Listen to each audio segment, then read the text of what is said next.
Ever since their title run in 2020, AD has been pleading GM Rob Pelinka to pair him with a center in LA's front court. Reminder, that was 5 years ago, and despite several public comments from AD, Pelinka's done nada. So Thursday before LA's win versus Boston, ESPN aired its one-on-one sit-down interview with Shannon Davis, where the star big made these remarks.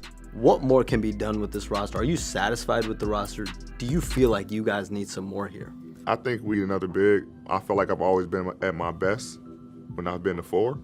And having the big out there, we know it worked when we won the championship with JaVale and Dwight. I'm at the 5 and I'm at the 4. Our 19-20 team was like the perfect construction of a team. With him then doubling down on what he said following the win in Boston. My whole career, I've been playing the 4, so and we're seeing how I play. I just feel like a little bit more effective. This has to be one of the weirdest ongoing public disagreements, if you will, in the NBA, because AD has made several public remark after public remark, and Pelinka couldn't seem any less interested in helping out one of his 2 franchise players. Ever since starting at center in the 2021-22 season after their lone year with Marc Gasol at the 5, the year after they won the chip, you can probably find a dozen comments from Anthony subtly complaining about playing the 5. The latest time before yesterday being before the season, when ESPN's Lakers reporter Dave McMenamin reported AD made it clear to the Lakers front office his preference is to play alongside another big. And I can't find the quotes from years in the past, but trust me on this, or maybe not, you don't have to trust me, but he's made comments like this on an annual basis about playing at the 4 versus the 5. So it's really weird to me how 4 years later, or I guess like 3.5 since October 2021, the start of the 2021-22 season, that AD still feels the need to address his frustration with playing at center.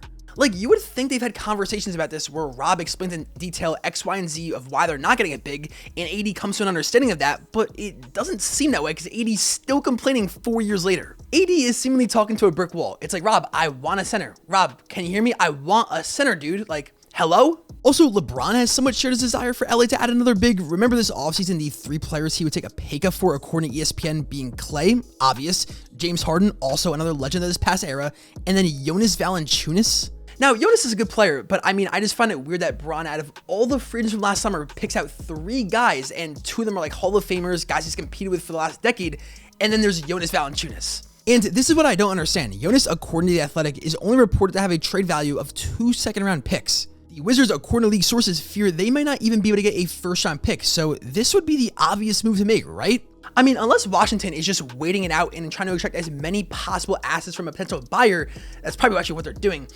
You would think Pelinka would be more than willing to give up 2 second-round picks for a guy that LeBron's been on record saying he wants, and also someone that would actually fulfill the 80s wish. If they can't get him, though, I guess they have Dwight Howard who they can snag. I'm kidding, relax, but he did tweet out on Twitter, and no, I'm not calling it X. YBG Don, DC. What's your name? YBG Don. I'm not calling you YBG. What the f is your name? That quote, it ain't that hard to find a center. And Dwight is someone who's been on record as very critical of LA's decision to split up their championship roster that saw 2 centers in himself and JaVale McGee play critical roles in their chip run. I'm gonna tell you who it was. Rob Pelinka, man. God, Rob, why you do that to us, man? Nigga Rob out of Rob, come on, man. I never forget that for the rest of my life, bro. That shit probably gonna sting me for a minute, bro.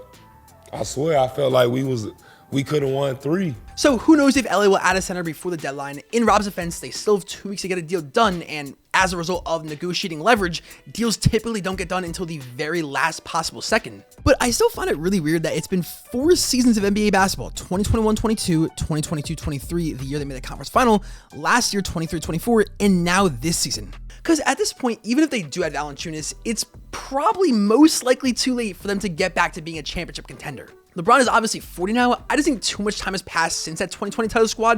2023 is probably their last chance if they had more pieces around AD and Bron. At the same time though, the West this year isn't actually that stacked. I feel people really are mistakenly gassing up the West because outside of OKC, I think there's a clear drop-off between them and every other team. And the Lakers are probably in the next tier with Houston, Memphis, Denver, of course, and maybe the Clippers should be thrown in there as well. So when you look at LA in a playoff series versus everybody outside of Denver and OKC, I think they would probably be favored in all those matchups. And Denver is way more susceptible to being beaten now with the pieces they've lost over the years in KCP, Bruce Brown, than the previous 2 seasons where, of course, they've gave LA the belt. I just want to see Bron and AD playing the playoffs in May, get to the second round at least. They're probably still going to be 2 of the 3 best players in any potential playoff series. Don't quote me on that. I'm just, thinking off the dome. However, the thing I agree with Rob on is not trading the future first round picks because according to Brian Windhorst, that's LA's stance on the future draft capital. And yeah, again, I agree with that. Don't trade the 2029 or 2031 first-round picks and put yourself in a situation like Phoenix. The 3-star model is already broken anyway due to how limited you are with the rest of your salary cap space. So just hopefully get someone like Valanciunas, see what they do in the playoffs, and move accordingly from there. Don't miss new episodes of the Step Through Show dropping daily Monday to Sunday, 3 p.m. Eastern, 12 Pacific, or you're gonna make our Aura King Shay cry.